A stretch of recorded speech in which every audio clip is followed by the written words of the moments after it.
What's up, everybody? Welcome to the first episode of the Draymond Green Show. I am super excited to bring this to you guys, to bring my raw, unfiltered self and let you guys see a different side of me that you may not always see. Get to know more of me, more about me than you may know. I know most people think, when you think of Draymond Green, you think of this hard-nosed, tough-playing guy that plays basketball that may talk a lot of shit, get a few technicals here and there.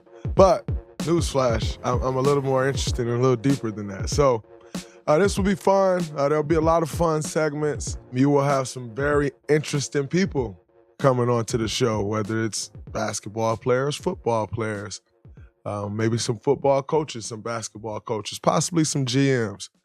But there will be some venture capitalists, some CEOs. We'll go all over the map. So this podcast will be for you. And no, not just you, the basketball fan. It will be for you who likes interesting people, who likes interesting conversations, and most importantly, just want to learn new things and have fun.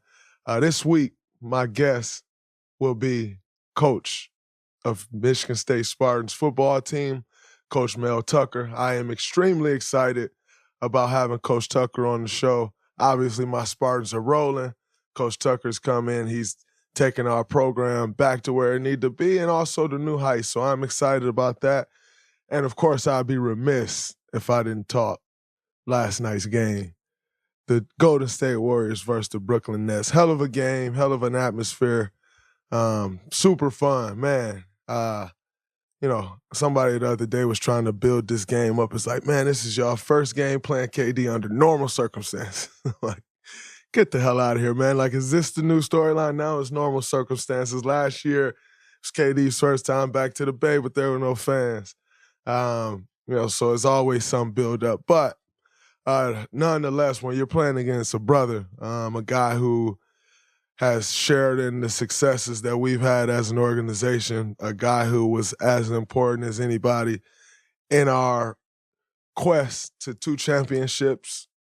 Should have been 3, but things happen, and that is what it is. But to take the court and play against Kevin, who's one of the greatest players to ever pick up a basketball, to take the court alongside Steph Curry, who's one of the greatest players to pick up a basketball.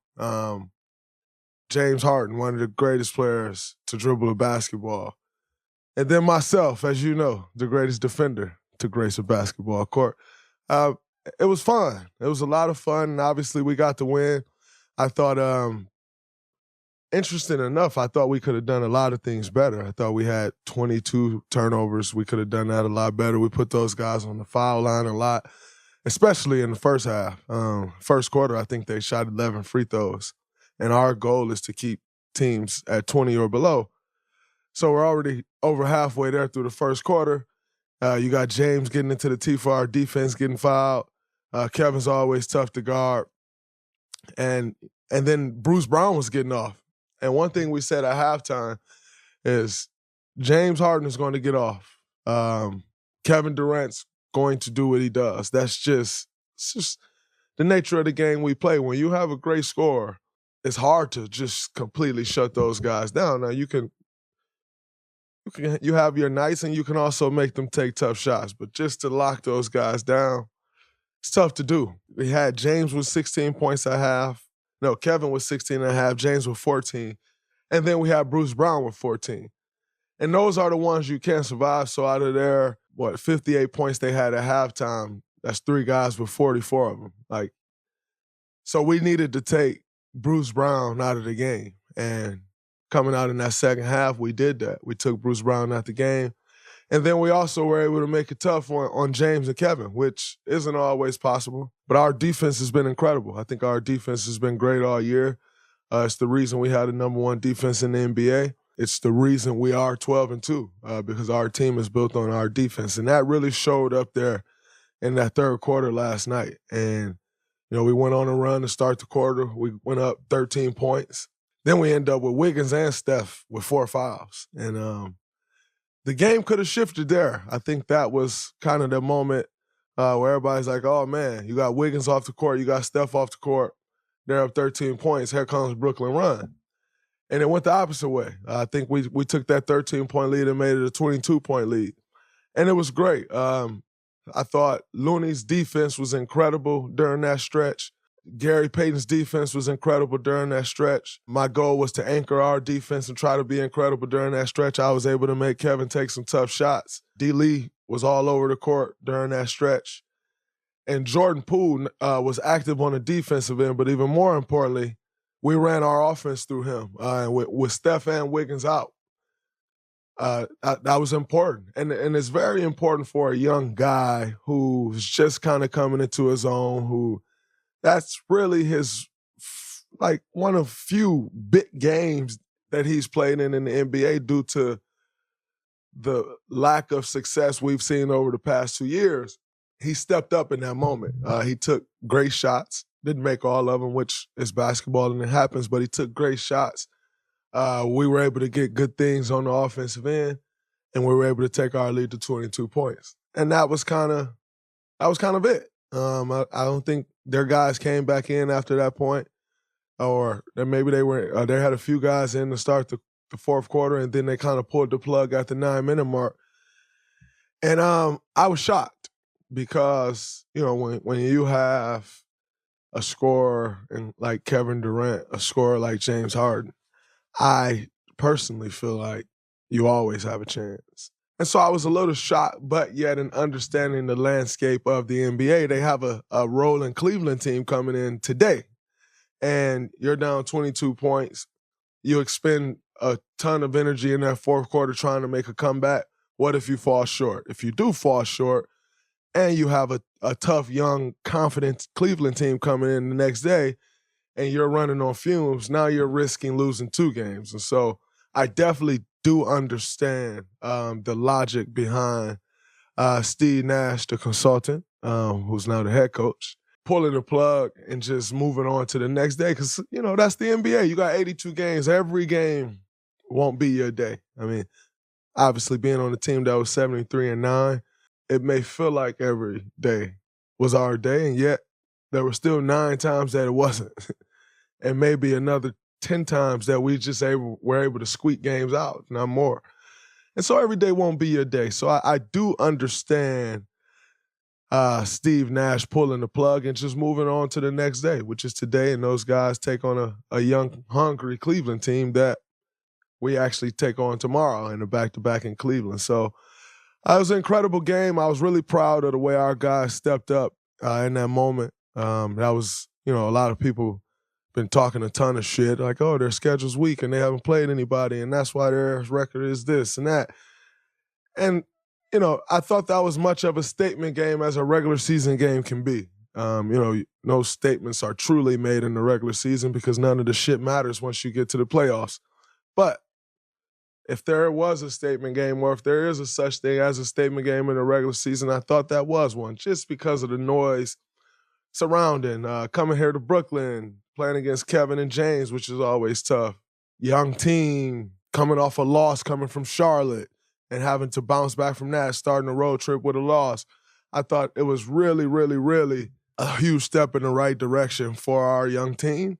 I wouldn't say we're that young. It's kind of a mixture of old and young. But I also thought we could have played a lot better, which is encouraging because in order, to beat one of the best teams in the NBA with 2 of the best players in the NBA in such a young point of the season for us, coming on the road, I thought it was a big deal. But the encouraging part is we can play so much better, and we beat that team the way we did. So some beautiful things ahead, man. We got to continue to build, continue to grow. Starting to hear all the noise about, oh man, the Warriors are winning championship and blah, blah. Like, that shit's not real. We have a long, long, long way to go. But I am enjoying and embracing the process of getting there and trying to help bring our young guys up to speed as fast as possibly can. And I think we're starting to see that with young guys like Jordan Poole turning the corner. Jonathan Kuminga, as of the last week, starting to get minutes and really giving great minutes. I can go down the list. But the reality is those young guys are coming along, and we're 12-2 because of it. You know, when you think about the landscape of the Golden State Warriors, and you look at the past, say, 7 years, those first 5 of those 7 years were brilliant. It was a championship followed by a Game 7 loss in the NBA Finals, followed by 2 championships, followed by a Game 6 loss after we lost 2 of the top 10 players in the world to injury in a matter of 48 hours. But then you go past that and you have 2 years in between that up until today. And those 2 years were not so pleasant. It was a shit season where obviously Klay was out due to an ACL injury. Kevin had left, Andre had been traded away, and Steph broke his hand, if I'm not mistaken, 2 or 3 games into the season.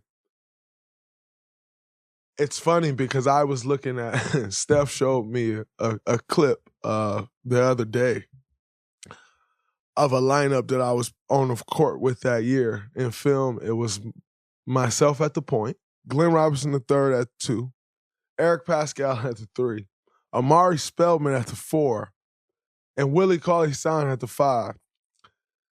I think Glenn Robinson III is a very good player. I think Eric Pascal is a very good young player. Amari, in his time in the league, I thought he had really promising talent, and Willie Cauley-Stein is a very good young player. And then obviously I think I'm pretty decent myself.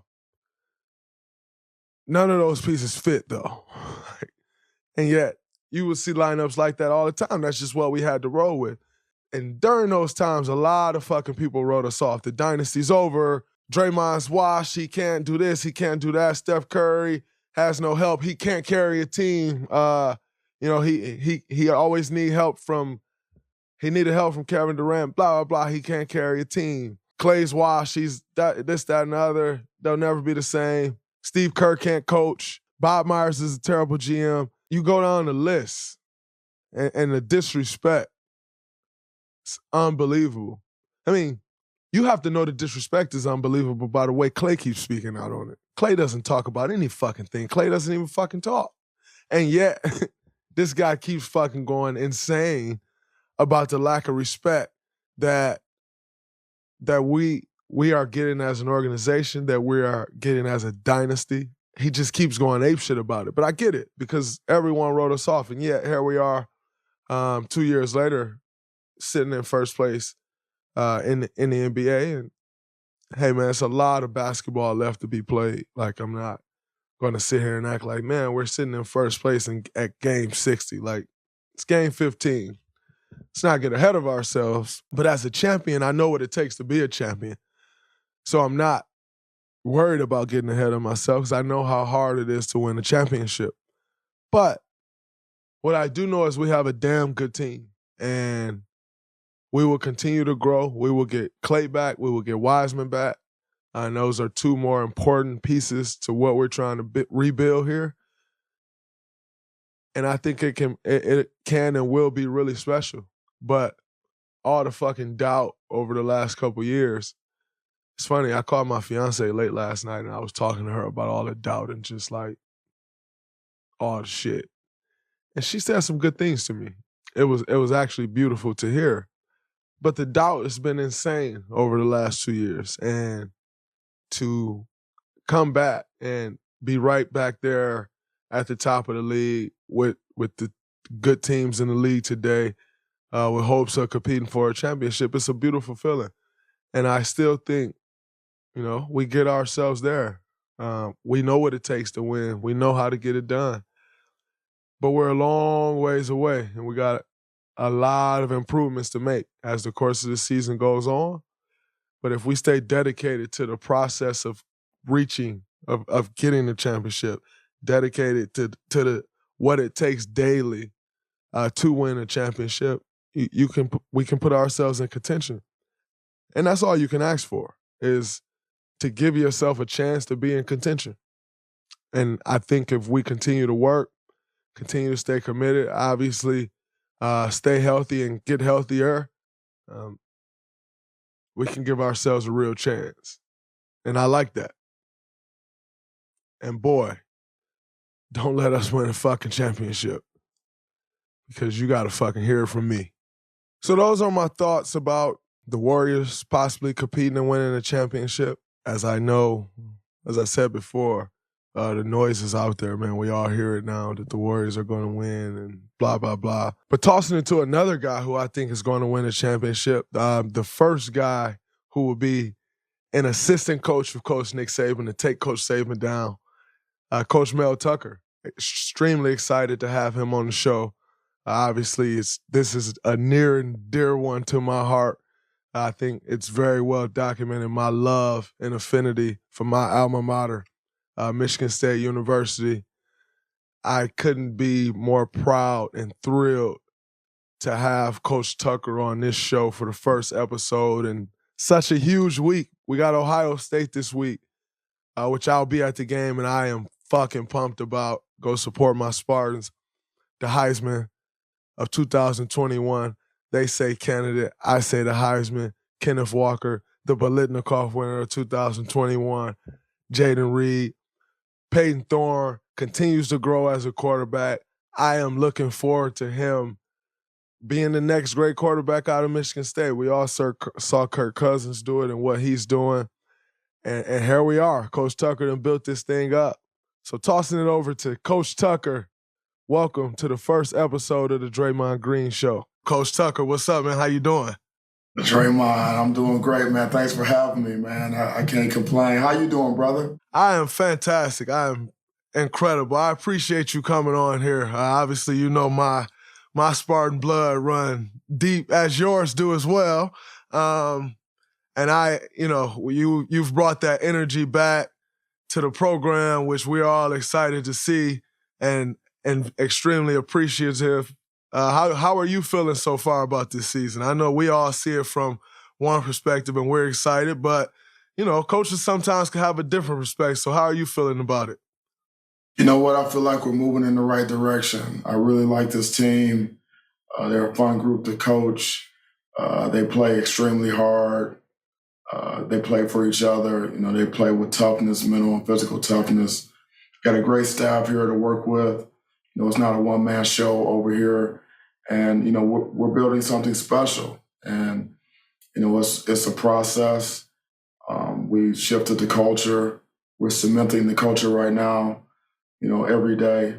And I really enjoy the process. And I'm proud of what our guys have accomplished so far, but we're not done yet. That's beautiful to hear. Obviously, as a fan, a couple weeks ago, we had a huge week in beating Michigan, and as it should be. And I know you're 2-0 against the guys up the highway, which is beautiful. But then we had a slip up against Purdue, and I personally love the way the team bounced back. But how do you, as a coach, go in and getting the guys refocused and understanding that, all right, we had our slip up, now it's back to action? Well, the first thing is to own it. We can't lie to ourselves. We have to take a hard look at ourselves as a staff and as players and go to the truth and go to the facts and say, hey, what happened? What happened? And, it was death by inches. Mistake here, misassignment here, missed block here, missed tackle, mental error, lack of communication, all those things add up.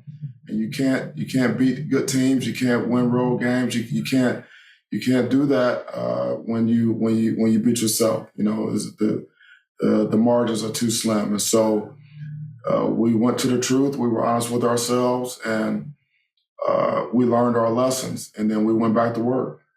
And it was a beautiful thing. And you, as a Big Ten guy, man, you've been all over the Big Ten, coach. Obviously, a Wisconsin graduate, going on to Michigan State. You eventually ended up at Ohio State, and then on through the NFL as you made your rounds through the NFL and to Colorado. And now we're lucky to have you back at Michigan State. I got to tell you, as a black man, as a black African-American donor to a predominantly Caucasian university, it was very refreshing for me to see an African-American head coach come on and take over for our program. We have so many students, student athletes that are African American, and yet it sometimes come off as if our African American men aren't worthy of coaching our athletes. And I think it was very refreshing for me and huge at the university and bringing you in as the head coach to run our football program. That's something that I think is great. And now obviously followed up by an African American athletic director, which is also beautiful. So, how do you feel about the inclusion that is taking place at our university and adding more people of color into positions and decision-making positions and positions of leadership? Well, I think it's important, and those are great points that you highlight. Michigan State has always been a place of diversity, equity, and inclusion. I'm not the first black head football coach here. Bobby Williams obviously was that. Going back to the 60s, Duffy Daugherty in the football program, integrated college football. There was 20 plus players, black players on the national championship team in 1966. And so it's always had a history of diversity, equity, and inclusion. But there's always a work in progress, and you've never arrived, you're never there. And so I know that my hiring here is not just about me. It's about all of us. And with the 130 Division I football programs and maybe 12 or 13 black head coaches, I know that I'm carrying the mantle and leading the way for a lot of coaches in the country. Young coaches, experienced coaches. I carry that responsibility, and I know that everyone's watching. Everyone wants to see how we do, how much success we have here as a program, and I don't take that responsibility lightly. And so it's something that I think about constantly. That's just part of my experience and part of my existence. But I'm grateful for the opportunity, and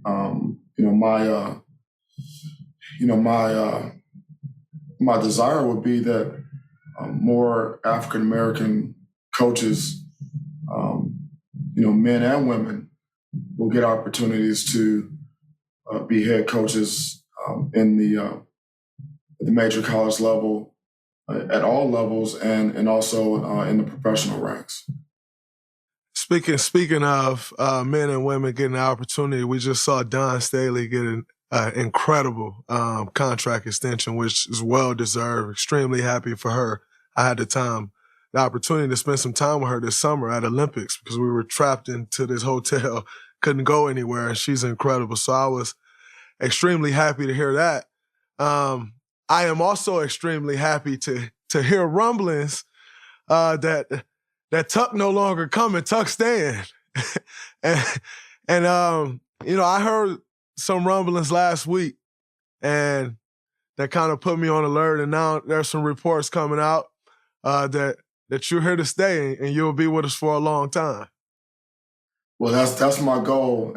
I came here and I made it clear in my initial press conferences that I thought that Michigan State was a destination job and not a stepping stone.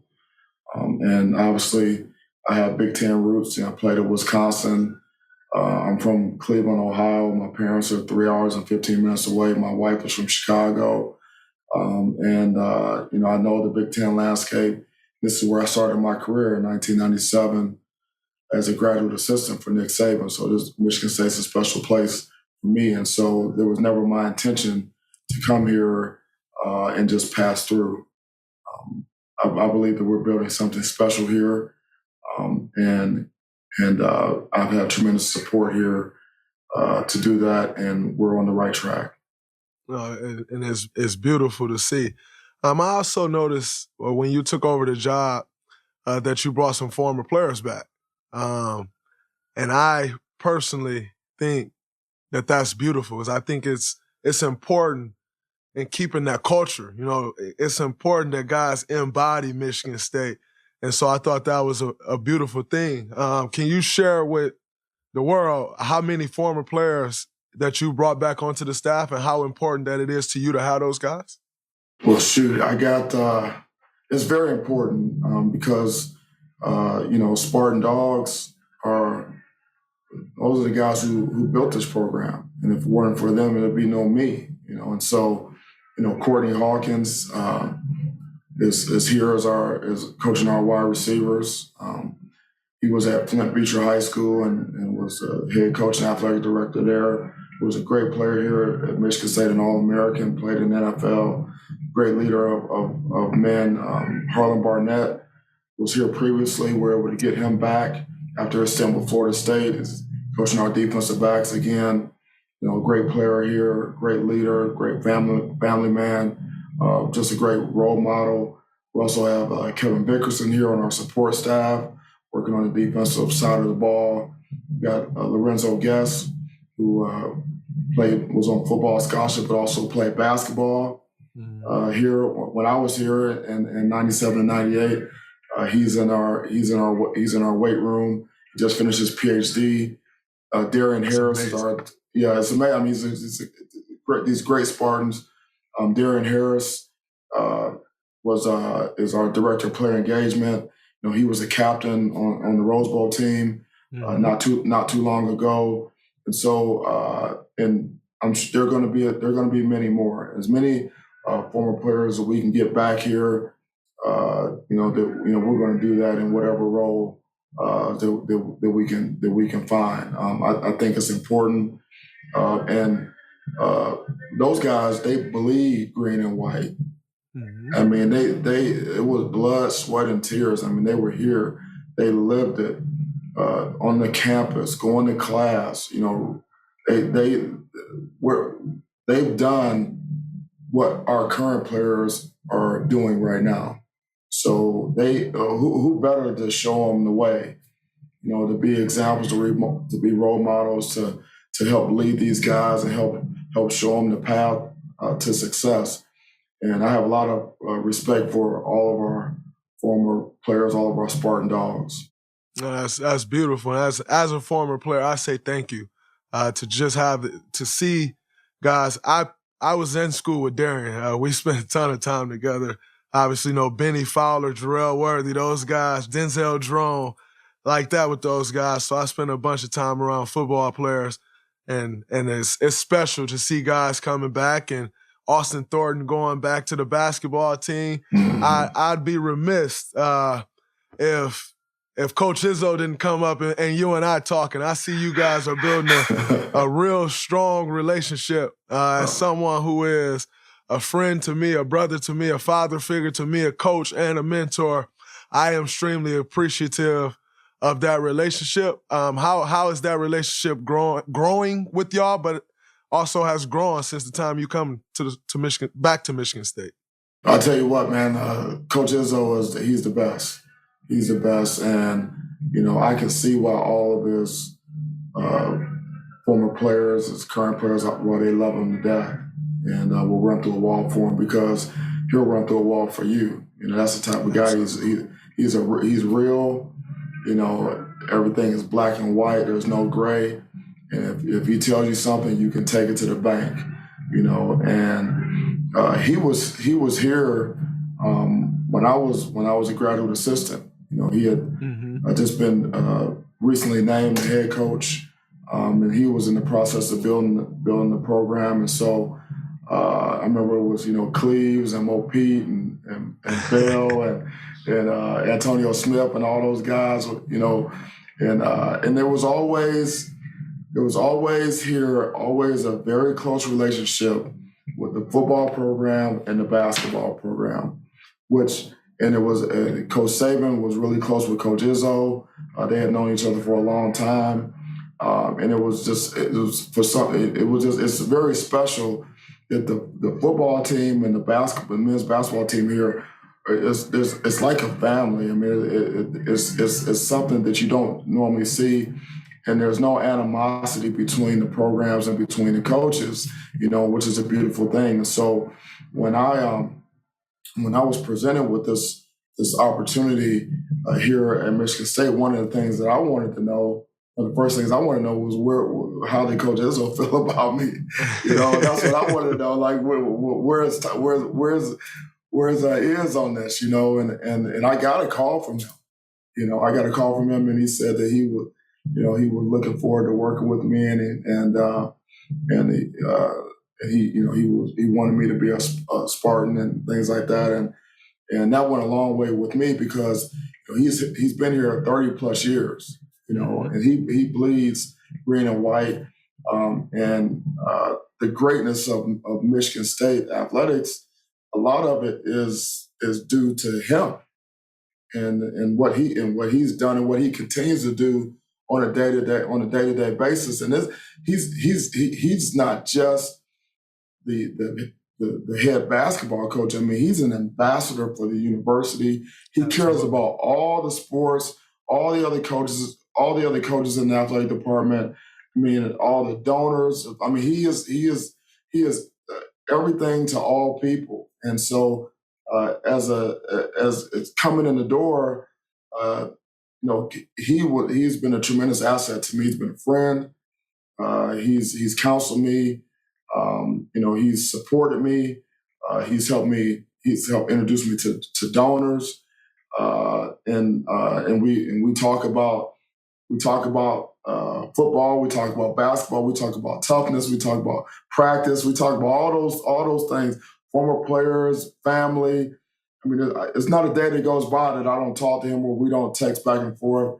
And it's been a blessing to me to have a Hall of Fame coach, right here with me, side by side. And I tease him all the time. I say, because we live in the same neighborhood, I said, I'm always pinching myself, even now to this day, that I drive home and I get a chance to drive past Tom Izzo's house. So it's like, because there's a lot of them.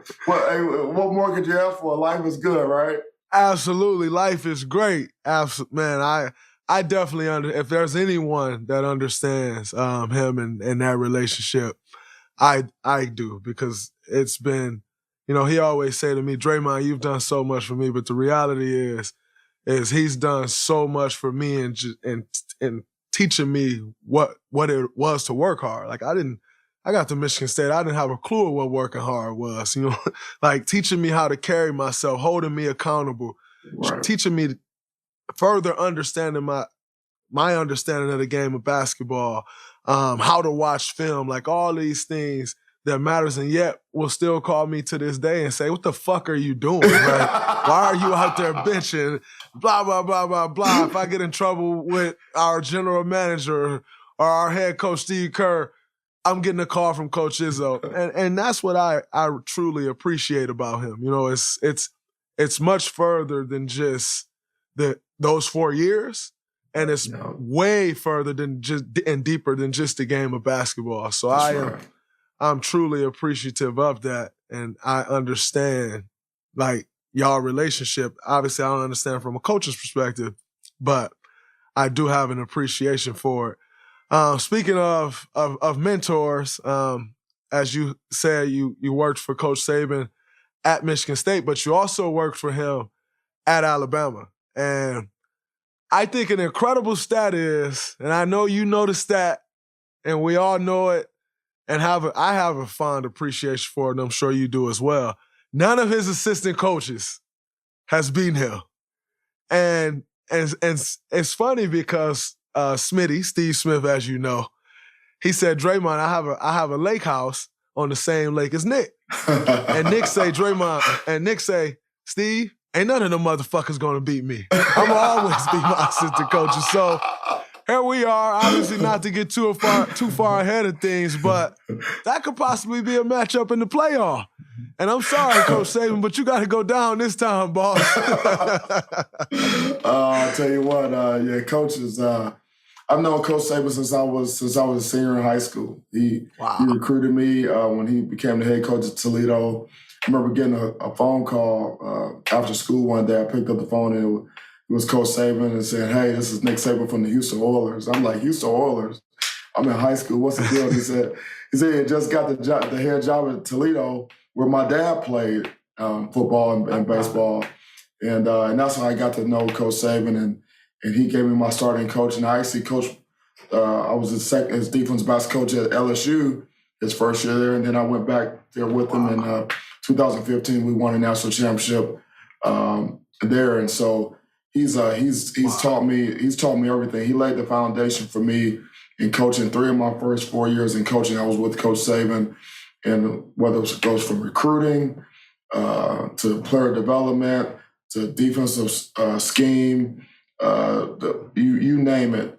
Just running the entire organization, strength and conditioning, operations. I mean, he from A to Z, he knew it. He knows it all. He's the great explainer.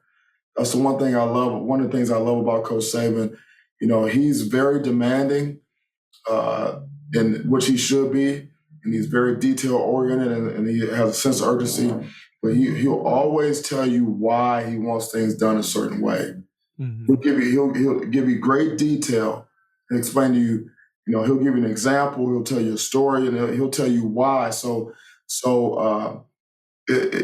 on you if you don't get it done, because he's going to tell you exactly what he wants, how he wants it, why he wants it that way.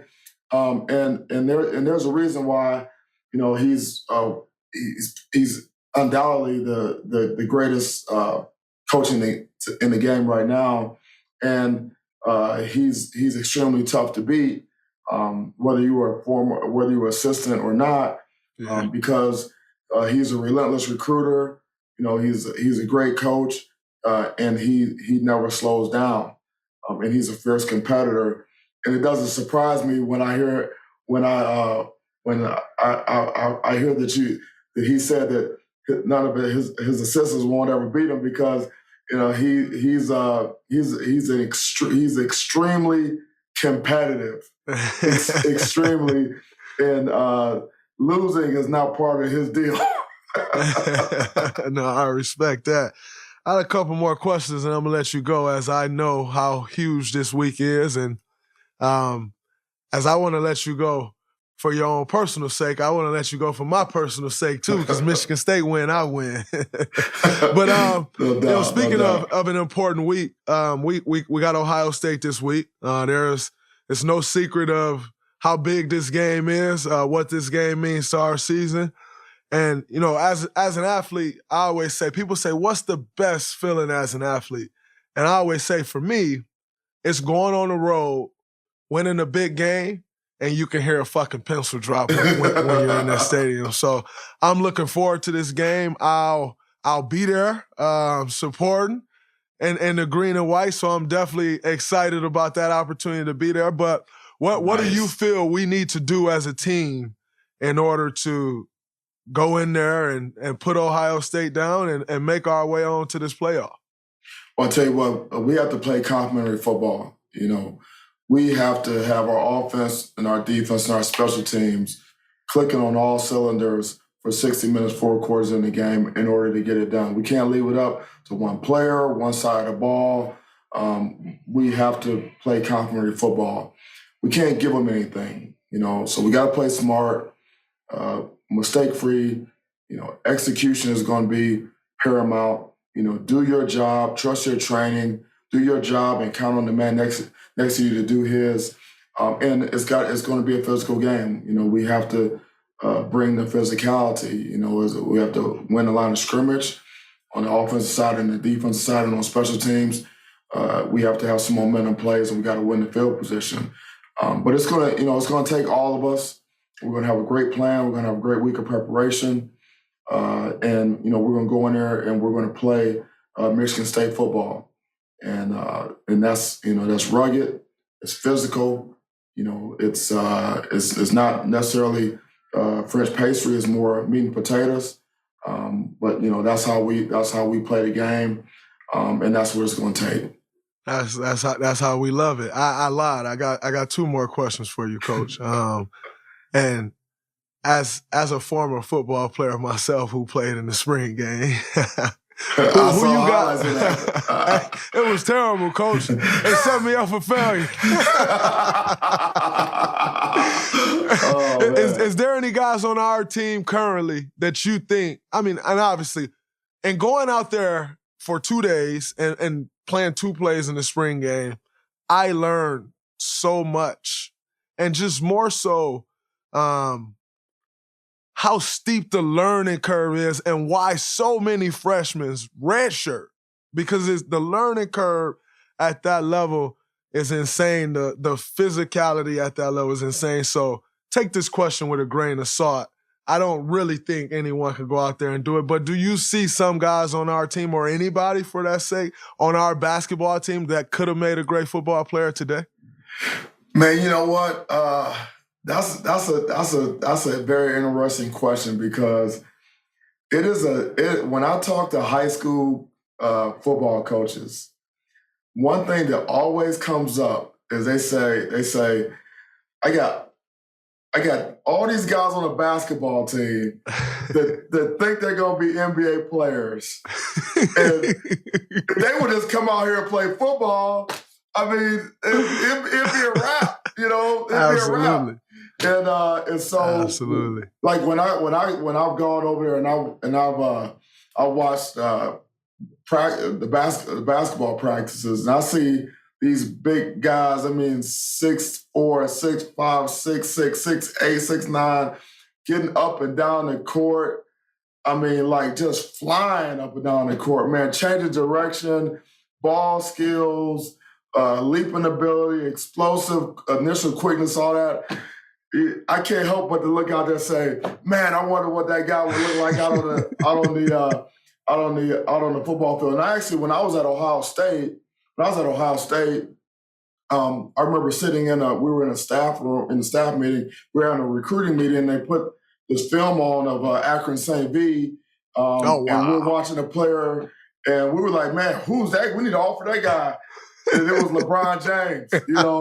And Jim Chelsea said, "Don't worry about he won't be playing any football. This guy's a first round pick, you know, NBA guy." I was like, wow, you know. So I have seen that, you know, that type of greatness, you know, on the field in terms of at the high school level. But yeah, there's no doubt in my mind that the way Coach Iz runs his program, and the toughness that those guys play with, and what's required in those practices, there's no doubt in my mind that those guys can come out here on the football field and make some plays. No, it's beautiful. I think when I look at our squad, the person who jumps out at me is Malik Hall. Kid 6'7", got all the physical tools, jump out the gym, run like a deer. I think it's definitely Malik Hall. But before I let you go, Coach, and again, I want to say thank you for being the first guest of the Draymond Green Show. This is extremely special to me, man, and I can't thank you enough. But no, thank you.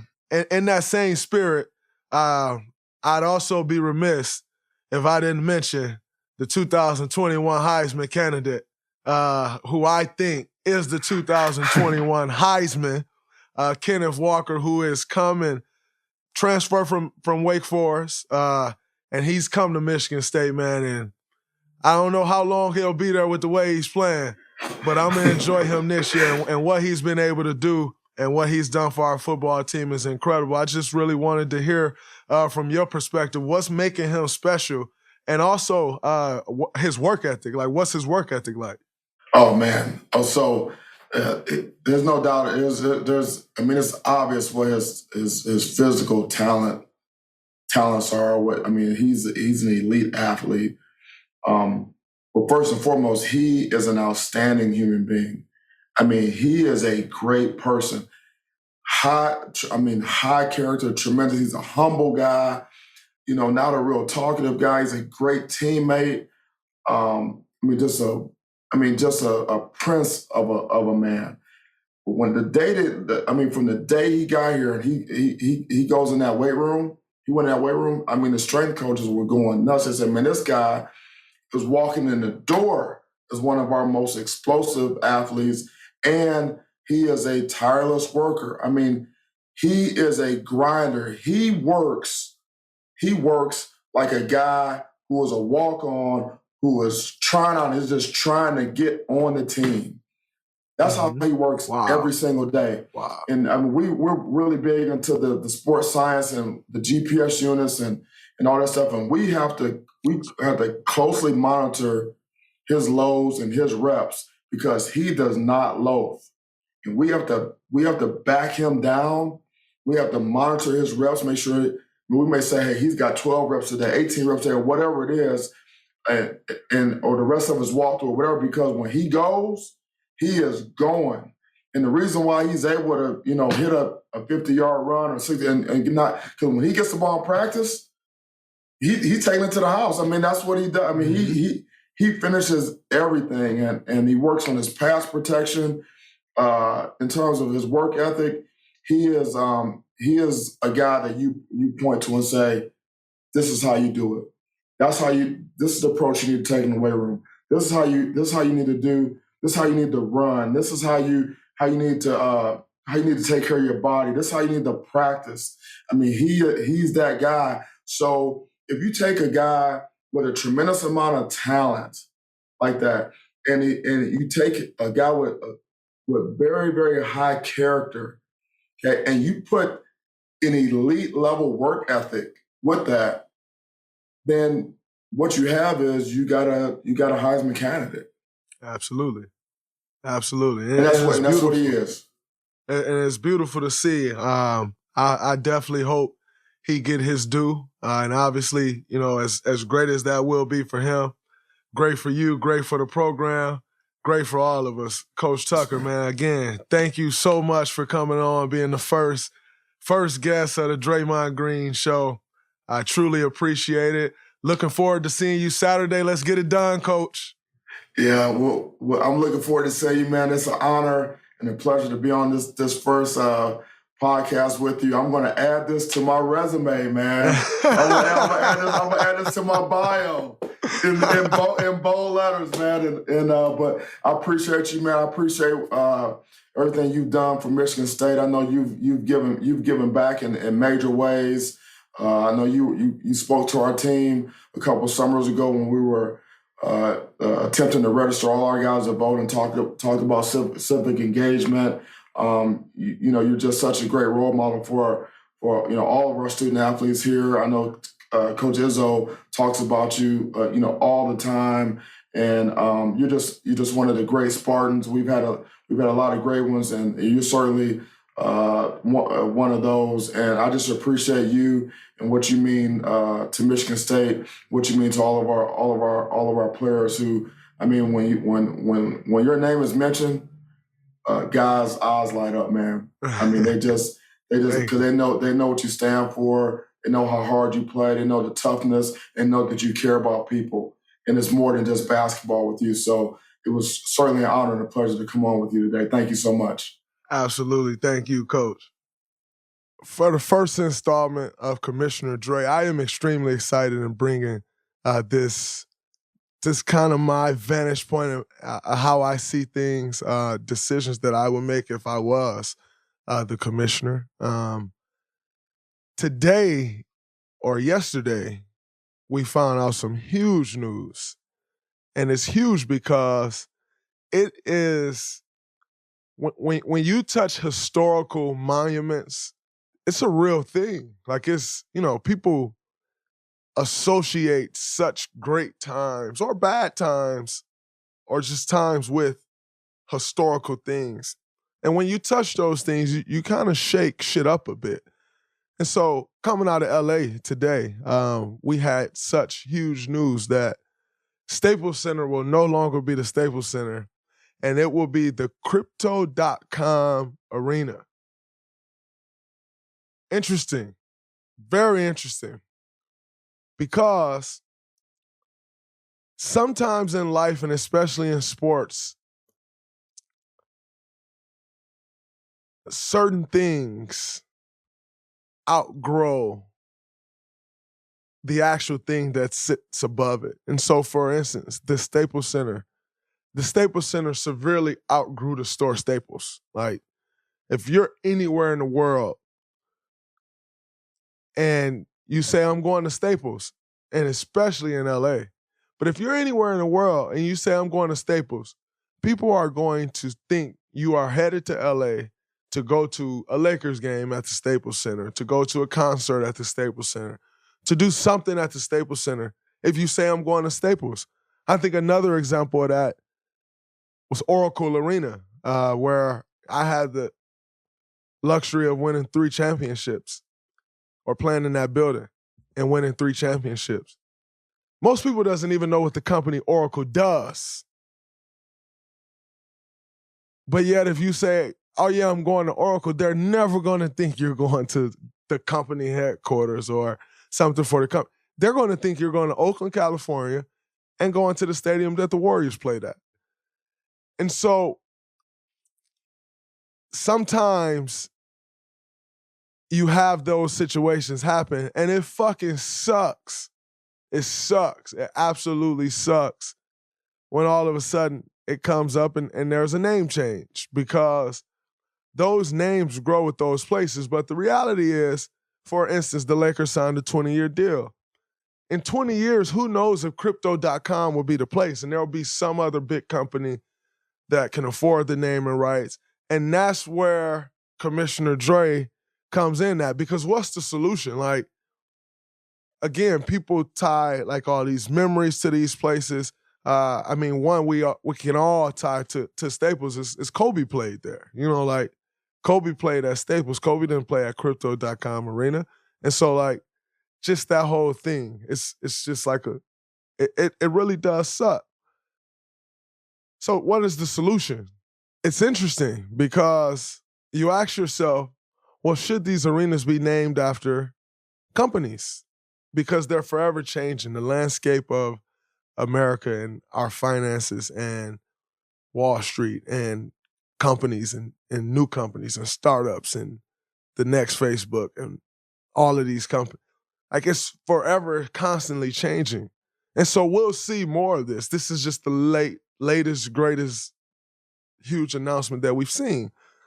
But we'll see more of this and more people will lose that sacred name that has grown with this place and with the successes of these teams and events that take place in these certain stadiums and arenas. And so the solution, I don't know, is it to name arenas after players? Well, Commissioner Dre, you can't do that because a player isn't paying $700 million for 20 years. As a commissioner, your number one job is to grow this league, to grow the pot, to grow the revenue, to take this league to new places.